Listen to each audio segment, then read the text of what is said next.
O de cruz erigiu, dela um dia fugiu, como emblema de vergonha e dor.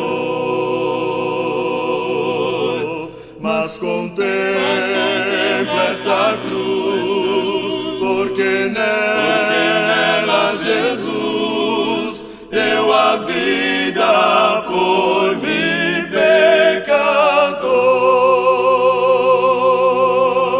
Sim, eu amo a mensagem da cruz. Até morrer eu a vou proclamar.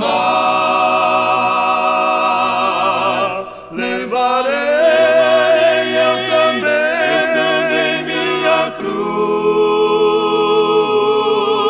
até por uma coroa trocar. Desde a glória dos céus, o Cordeiro de Deus, ao Calvário humilhante baixou. Essa cruz tem pra mim atrativo sem fim, porque nela Jesus me salvou. Sim, eu amo a mensagem da cruz. Até morrer eu a vou proclamar. Levarei eu também minha cruz,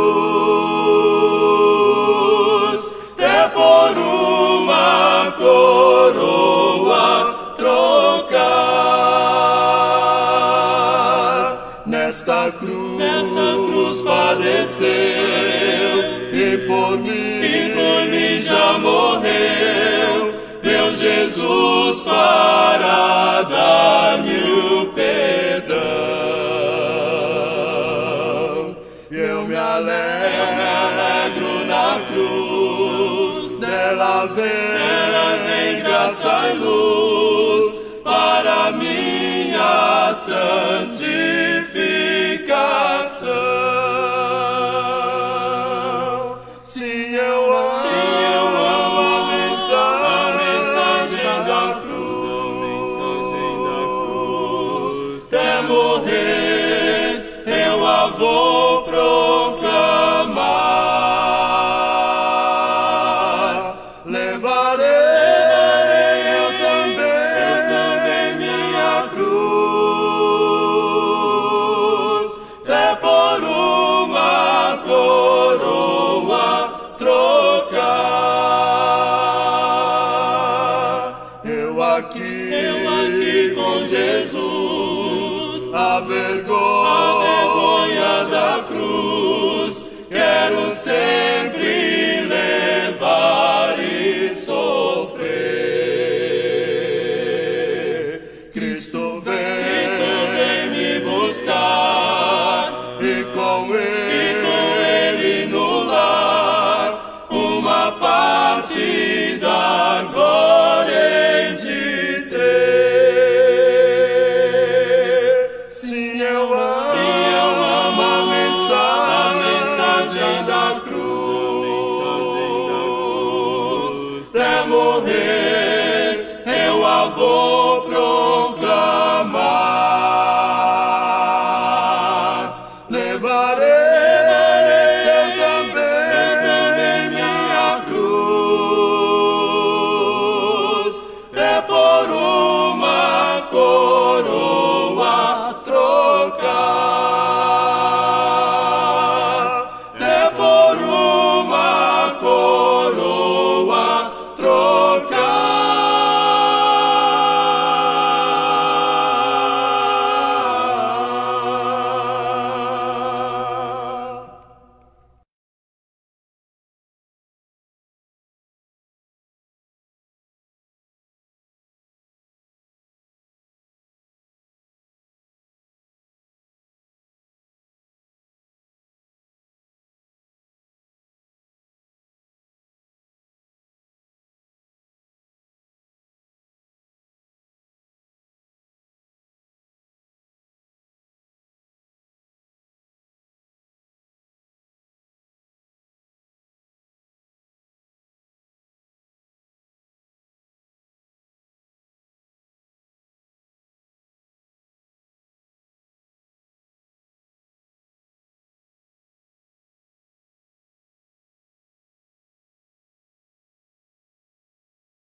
Ok, bom dia pessoal, estamos aqui mais um domingo estudando a palavra de Deus. Nosso tema tem sido o bom pastor. É um tema muito bacana para se estudar, ele percorre o Velho Testamento, nós percorremos o Velho Testamento em 4 textos, né? Começando lá no Salmo 23, passando por Ezequiel 34, passando também por Jeremias, Zacarias, e agora nós chegamos no Novo Testamento, aonde o grande pastor Jesus está incorporando toda aquela figura que estava nos Salmos e nos profetas. Lembrando que o pastor no Velho Testamento é Deus, é o pastor, o povo pertence a ele, é o grande rebanho de Deus, é o povo de Israel. E o povo de Israel, ele é pastoreado por Deus, mas tem os seus representantes. Os cabeças do povo são pastores. O escolhido vai pastorear o povo. Essa é a grande promessa dos profetas, né? Um dia Deus vai entrar na história e ele mesmo vai conduzir o seu rebanho. E ele mesmo quer dizer quando vem Jesus, porque Jesus é aquele que vai se identificar como pastor. No Evangelho de Lucas, nós estudamos aquela famosa parábola da ovelha perdida, que poderia também ser chamada de a parábola do bom pastor. E Jesus não somente conta a história para um ensinamento, mas ele mesmo vai incorporando ao longo da carreira dele a figura do bom pastor. E quando nós chegarmos no Evangelho de João, nós vamos ver isso plenamente realizado na pessoa de Jesus. Hoje nós vamos dar uma olhada no Evangelho de Marcos, onde nós temos uma pequena frase ali, em que diz que o povo era como ovelha que não tem pastor. E a partir dessa frase e daquilo que está construído ao redor dela, nós vamos ver uma história magnífica, na qual Jesus, mais uma vez, vai se identificando com esse pastor. O Evangelho de Marcos é uma peça de arte. Ele é como, ele lembra o Machado de Assis, né? Ele é tão irônico quanto sutil. E você pode ler o Evangelho de Marcos e você vai encontrar várias histórias onde você combina essa ironia com a sutileza. Jesus havia enviado seus discípulos, nós estamos no livro de Marcos, no capítulo 6, e os discípulos foram enviados para proclamar o reino. Ele deu aos discípulos autoridade sobre os espíritos imundos, não precisava estar carregado de mantimento, nem de roupas. Eles deveriam permanecer nas casas onde eles fossem recebidos, não precisavam ficar preocupados com hospedagem. Se não houvesse hospedagem, eles deveriam retornar simplesmente. E eles estão indo ao encontro das ovelhas perdidas da casa de Israel. Eles expelem demônios e curam muitos enfermos. Essa é uma grande atuação do mal, uma das faces do mal que Jesus veio derrotar, né? Ele derrota várias faces. Uma delas são os demônios que possuíam as pessoas, e muitas pessoas eram cheias de enfermidades, como são nos nossos dias, né? Então, o grande pastor vai atrás das ovelhas, e ele envia os seus pastores atrás das ovelhas perdidas, curando essas ovelhas, né? Trazendo essas ovelhas de volta à vida. Uma grande enfermidade ou um espírito imundo possuindo a pessoa, ele leva à destruição da vida. Então, nós devemos sempre lembrar que Jesus é a fonte da vida. E tudo o que ele faz, aquilo que ele toca, as pessoas que ele toca, aquilo que ele fala, é uma explosão de vida. E essa explosão de vida, ela vai ao encontro do mal. Então, aonde há o mal, esse mal vai sendo expelido pelo ministério de Jesus e pelo ministério daqueles que seguem Jesus e são enviados por ele. Então, o grande pastor aqui envia os seus pastores, aqui está falando com os apóstolos, os discípulos, para irem ao encontro da casa de Israel, que se encontra enferma. Na sequência, nós vemos uma história triste, né? História bastante conhecida, que é onde João Batista vai perder a cabeça. E você vai ver aqui um grande banquete dado pelo rei Herodes. É um banquete da morte. E aqui você vai ver aquela fina ironia de Marcos combinado com a sutileza, né?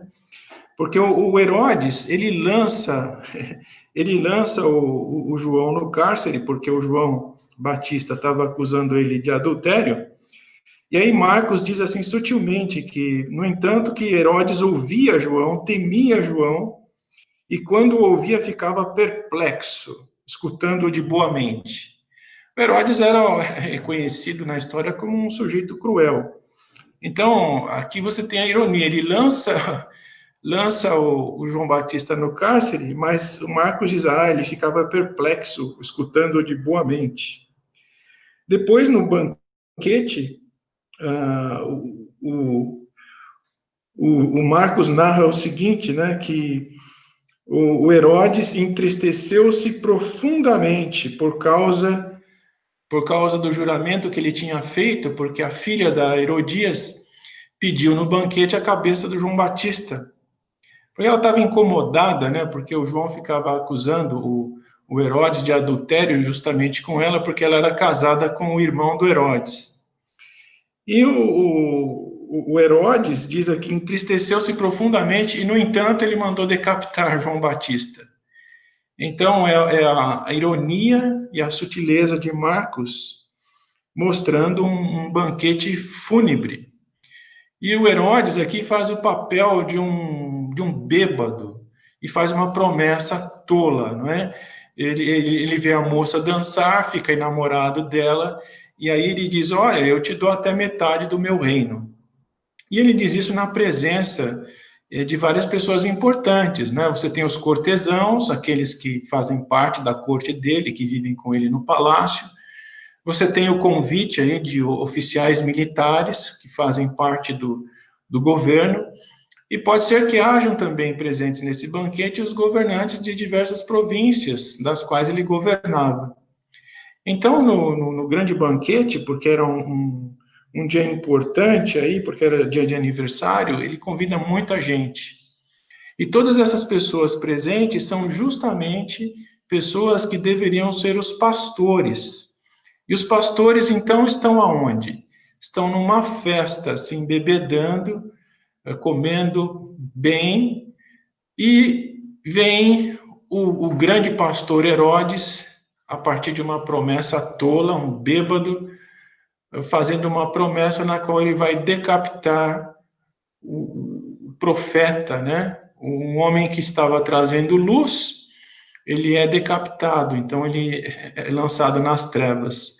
Então Herodes se comporta exatamente aí como um mau pastor. Ele é o protótipo do mau pastor, daquele tipo de pastor que Deus havia dito que não é esse tipo de pastor que ele quer que governe o seu povo, né? É o tipo de pastor que é condenado pelas suas atitudes. Seguindo a história, nós vemos agora o banquete da vida. Então, o banquete da morte, agora segue-se o banquete da vida. Os apóstolos retornam, eles se reúnem a Jesus, e aí tem uma confusão de pessoas que iam e vinham, e passavam de um lugar para o outro, e os apóstolos não conseguiam descansar. E essa narrativa, ela está bem depois desse banquete da morte, quando João Batista foi decapitado. E essas pessoas devem estar talvez preocupadas aí, mas o que aconteceu, né? João Batista era profeta. Como é que o profeta, na cabeça das pessoas, como é que Deus deixa o profeta ser decapitado numa festa de bêbados por causa de um pedido tolo e de um rei tolo, né? De um pedido cruel aceito por um rei tolo, né? As pessoas estão preocupadas. O João Batista não é primo de Jesus? Jesus não é um profeta que João Batista disse, olha, esse daí é maior do que eu não sou nem digno de amarrar as sandálias dele. E de repente as pessoas estão se perguntando, né, mas será que esse Jesus não vai fazer nada? Ele não é o Messias? Ele vai deixar barato essa coisa do Herodes matar o primo dele assim, desse jeito? E ele não vai tomar nenhuma atitude?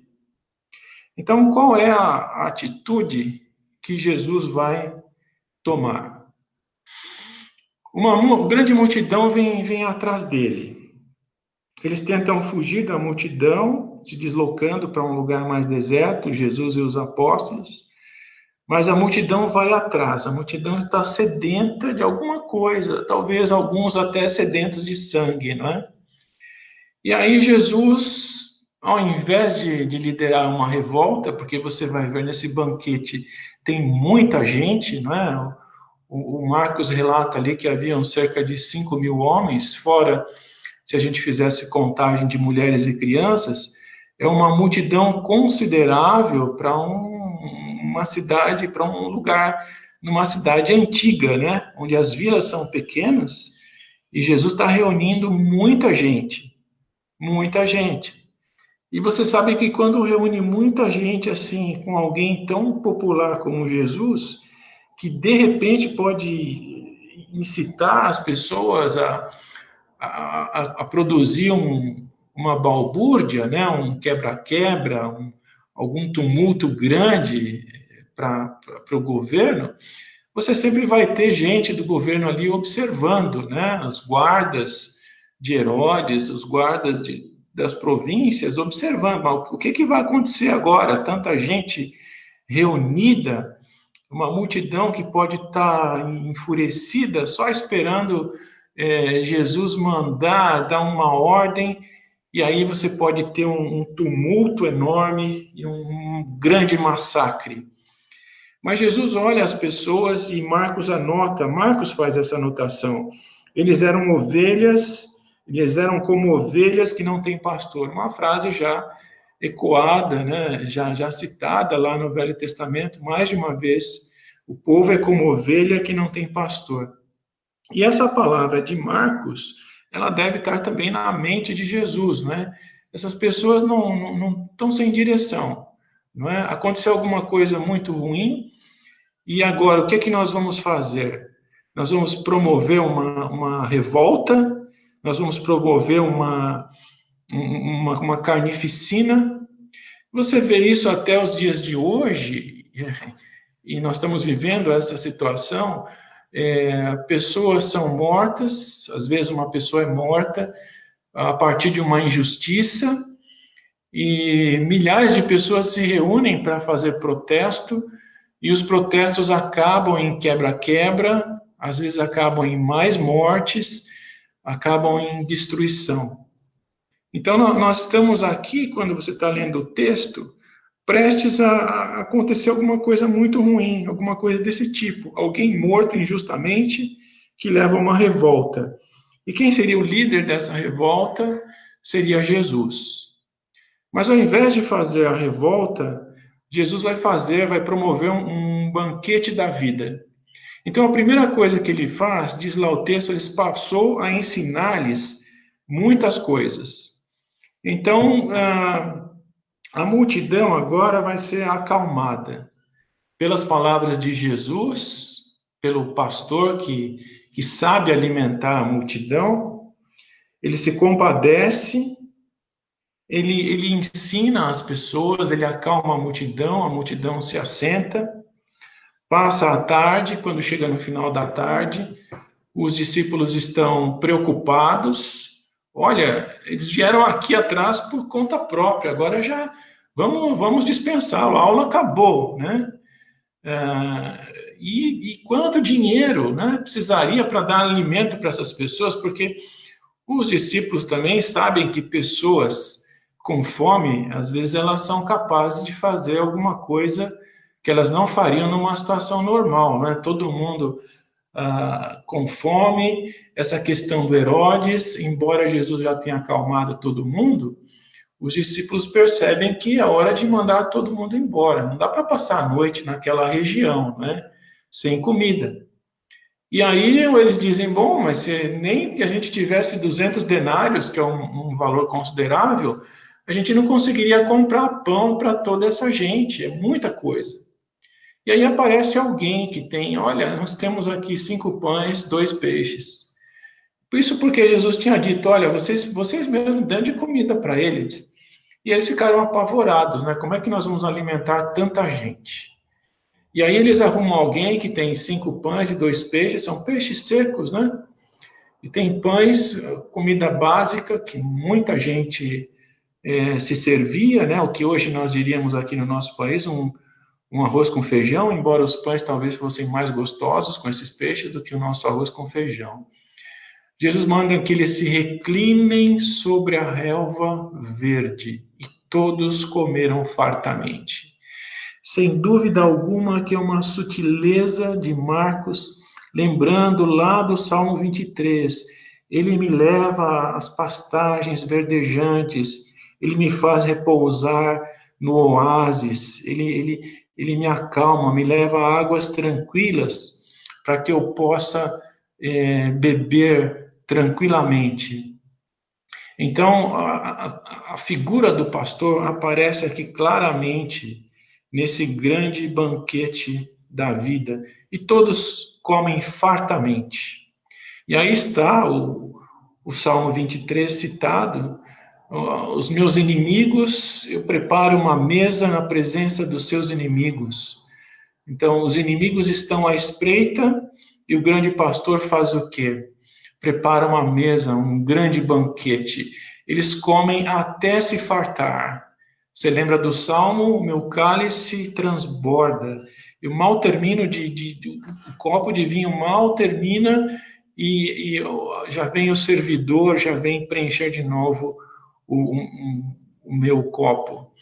Ele me faz retornar ao caminho da justiça, porque parece que a manifestação e o quebra-quebra e a exigência de justiça, parece que isso vai trazer justiça. E esse texto talvez esteja indicando que não é pelo quebra-quebra, não é por mais morte, não é por mais destruição que a justiça será feita. Esse tipo de atitude, na verdade, ele está mais ligado à vingança. E existe uma grande confusão entre vingança e justiça. A maioria das pessoas que exigem justiça, elas estão, às vezes, exigindo vingança. E Jesus não é uma pessoa vingativa. Ele é aquele que faz as pessoas retornarem ao caminho da justiça, ao caminho do equilíbrio, ao caminho da bondade. Conforme Paulo diz, nós devemos fazer o bem, encobrir o mal com o bem. Não é? Sobre aquele que faz o mal, nós devemos devolver com o bem. Uma coisa, sem dúvida alguma, difícil de alcançar, mas é o que Jesus faz. Ele devolve o mal que é feito, devolve com um grande bem. Aí ele despede a multidão. Ele diz para os discípulos, vocês vão de barco, mais tarde eu vou. O mar fica agitado, os discípulos estão ali com dificuldade para navegar lá no mar da Galileia, muito vento, talvez o barquinho vire, ou o barco, não precisa ser um barco necessariamente tão pequenininho, e Jesus então vendo aquilo, que é alta madrugada, já depois das 3 da manhã, talvez já quase que no amanhecer, e Jesus então resolve andar pelo mar, alcançar os discípulos e deixá-los tranquilos, né? Com relação a isso, que não ia acontecer nada, porque ele estava presente. Ele tinha dito aos discípulos, vocês embarquem, depois eu vou. Quando Jesus envia os discípulos, ele não os envia para a morte, né? Eles os envia para a vida, para atravessar o mar, retornar para suas casas, ou vai encontrá-los dali a pouco.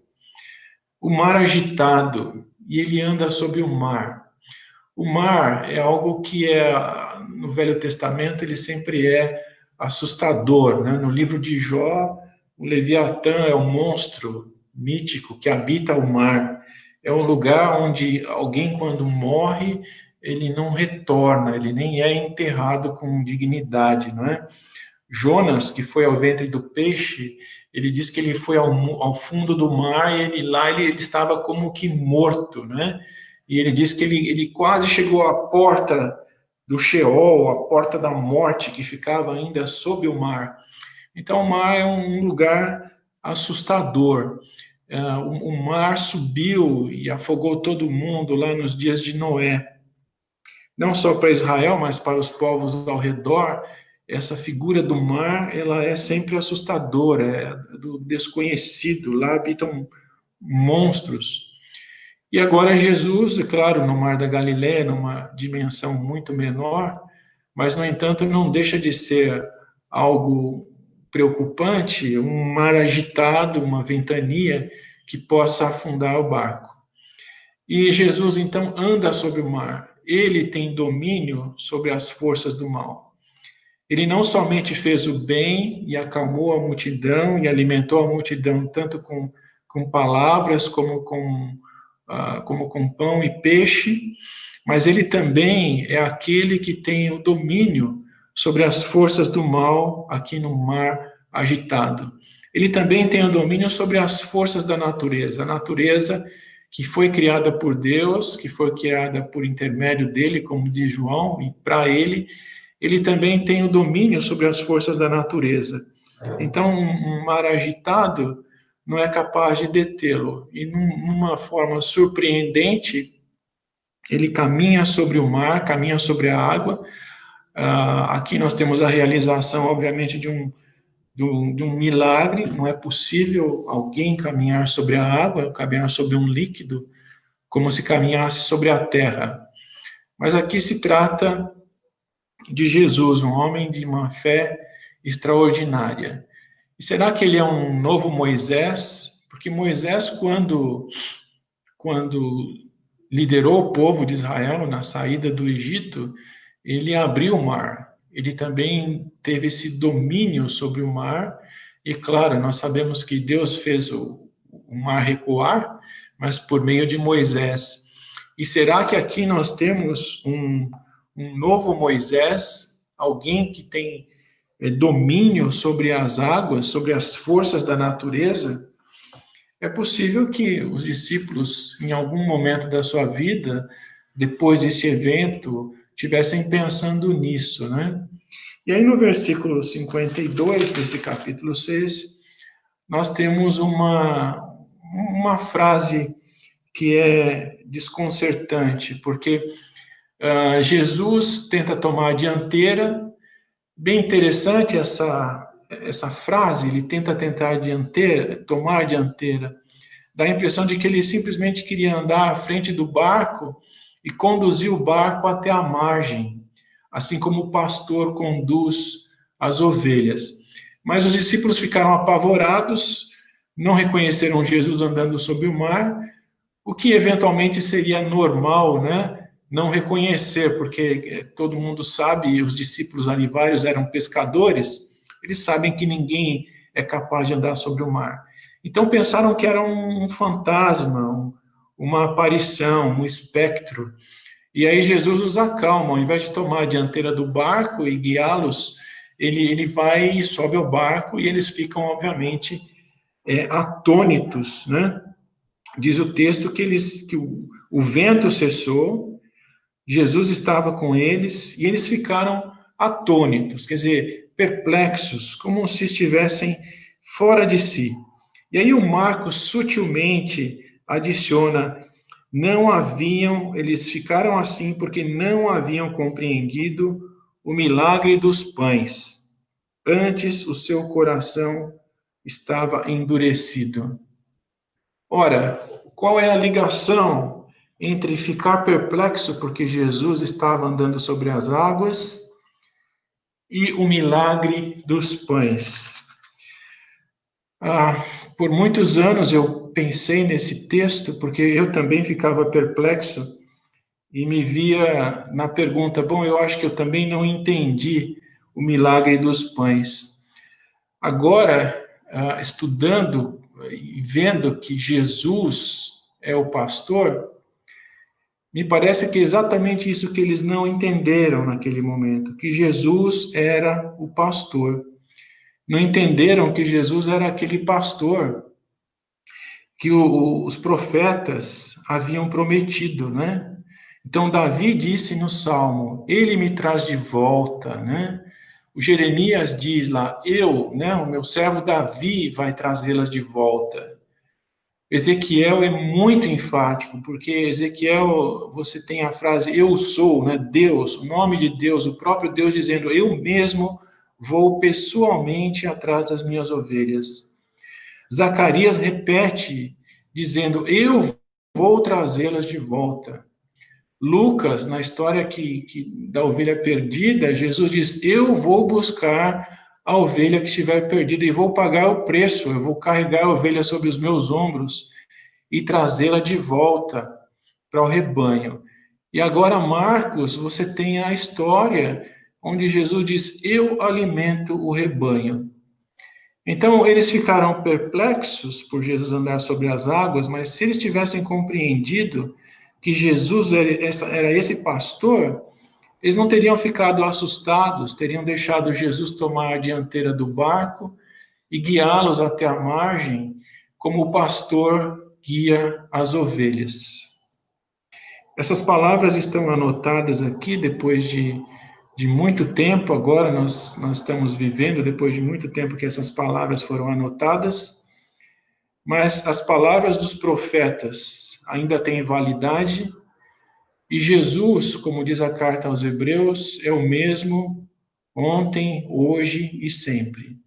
Então, aquele Jesus que caminhou sobre o mar, aquele Jesus que alimentou aquela multidão, aquele Jesus que foi reconhecido pelos discípulos mais tarde como sendo o pastor, é ele que é o nosso pastor hoje. Ele é quem cuida de nós, nós somos o rebanho dele, e numa visão muito maior, quando Jesus envia os seus discípulos, está enviando até hoje, o mundo inteiro é o rebanho de Deus, que precisa retornar, precisa voltar a fazer parte do rebanho do grande Deus, Criador, e de Jesus, que é o seu enviado.